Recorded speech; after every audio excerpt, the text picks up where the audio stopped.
Welcome to the Hope for Parents with Struggling Teens podcast. I'm Brandon Jaffe. Join us as we explore relationship and mental health issues by weeding out the trends in the mental health industry to uncover what truly works in improving our emotional well-being and relationships. At Inspired Resolutions Counseling, we specialize in providing interventions and resources for families with teens, focusing on topics such as teen mental health, parenting challenges, and family dynamics.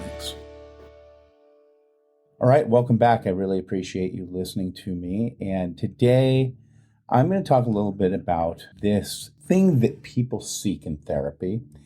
And I think that as I talk about this, there's going to be a lot of people who can identify, especially people who've been to therapy for a while and have seen significant change and progress. But there's this phenomenon, and I call it the seduction of why. And when clients come into me, whether they're depressed or anxious or they have relational problems, one of the first things they want to understand is knowing where it started. And I oblige, and I think that's an important part of therapy to some extent, but not because it's going to be a significant part of the progress all the time. I think there are some instances where it could. In the therapy world, in pop culture, there's this, I just need to answer the why. Why do I feel this way? Why do I keep sabotaging my relationships? Why am I so angry? Why am I more anxious than other people? It becomes almost intoxicating, right? It becomes something that it feels good to answer that question. This whole concept of figuring out why is deeply rooted in some of the first clinically psychological models that came from Freud. If you've seen movies or you've studied Psychology 101, you hear about it. We all kind of know about it. Tell me about your childhood. And if I can figure out how your childhood is tied to what's going wrong today, then we can make significant progress. While there's some insight because of catharsis, there's an emotional release. It feels good to connect the dots, to make that connection. Understanding feels good, but that's not the entire picture, okay? In fact, I would argue that a lot of my clients that come in, especially if they've been working with somebody else to find that they've made no progress after several years, often people get stuck in this rediscovery loop, I guess I should call it. And they keep uncovering their origin story, right? And it changes a little bit. It's interesting because with some clients, it's almost like they're shocked again, even though they've studied it. Now, as a therapist, I'm on the more confrontative side. And so when somebody gets stuck in that rediscovery origin story loop, I call them out and they don't like it. It doesn't feel good to be called out. In psychology and in clinical work, we have what we call aha moments. Those are the moments where the insight feels really good. That doesn't mean that the pain has been resolved or that you're on a journey to healing. I can give a few examples. A depressed client I was working with, we could trace back some of the hopelessness and just kind of giving up back to the neglect of parents, of her mom. And while it felt good for the client and it was, again, cathartic to discover what started these really unhealthy cycles that perpetuated depression, it didn't resolve it. And I can remember saying often when this particular client rediscovered what was going on and the why of the depression, I'd say something along the lines of, okay, that might be true. And we've discussed that might be true.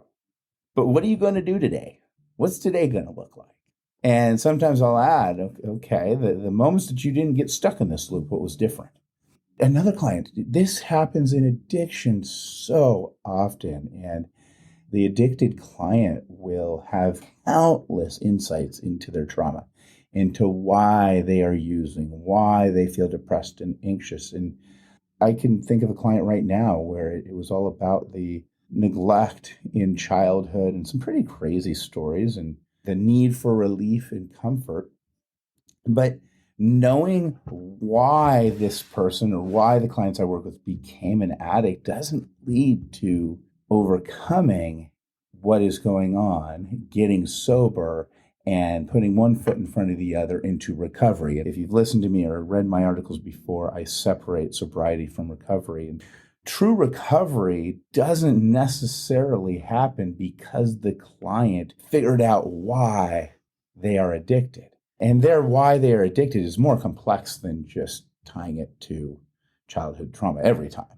When you have an anxious client, look, a truly anxious client with a nervous system issue, right? Their nervous system, they have physical and physiological responses to things that either should not be anxiety provoking or not as anxiety provoking as their system is responding. Maybe it did start back with bullying in childhood. And maybe you understand that. Maybe you find a bunch of hope realizing, wow, you know what?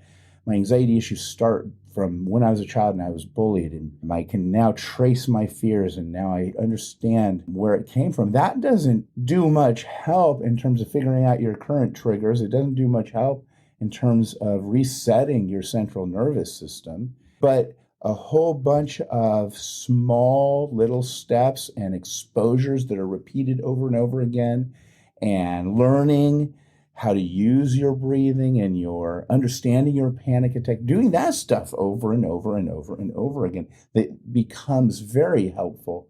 And interestingly, I would argue you can make the steps towards progress without figuring out the why. Sometimes I think people really get stuck on the why of things instead of doing the work to take small steps moving forward. Understanding isn't change. It gives you the hope of change, but it isn't the same as actual change.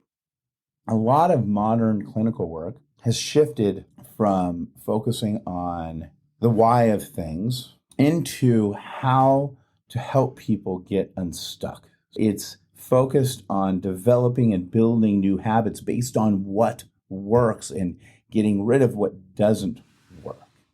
Modern therapy should be focused on tolerating discomfort by taking small steps. Modern therapy, it's not flashy.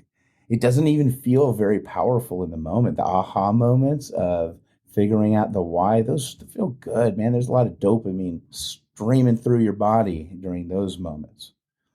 The insight can feel almost like a lightning bolt. Aha! But the change happens during the monotonous, I don't even want to do this. I don't feel like anything's working. This doesn't feel like a step. Those are all the moments that the real change is actually working. I get why people get stuck in that loop, but it's important that you understand, as good as it feels, you still have to do the work. The therapist can't do it for you. It's probably not going to be fun. You're not going to feel motivated during most change. Honestly, it's a lot easier to dig through your past, to find the reasons, find the mistakes you made, find the mistakes other people made, than it is to commit to one small uncomfortable action piece or commitment for the week. People get trapped in kind of this emotional high because uncovering feels so big and it's emotionally charged, and small steps forward feel so small, and that emotional charge, that motivation explosion is gone. Sometimes I see clients just jonesing for the next great, amazing insight and almost ignoring it or breezing past the rigor, the monotony, the hard work, because look, change is boring. Honestly, most change is boring. Most change is uncomfortable. It's not uncomfortable like, oh my gosh, I just figured out something that is really making me upset. It's uncomfortable in that, you know what? Just like homework, it kind of sucks. I think that we move forward by doing the small things often. We move forward by facing things that we're avoiding, facing behaviors that we're avoiding.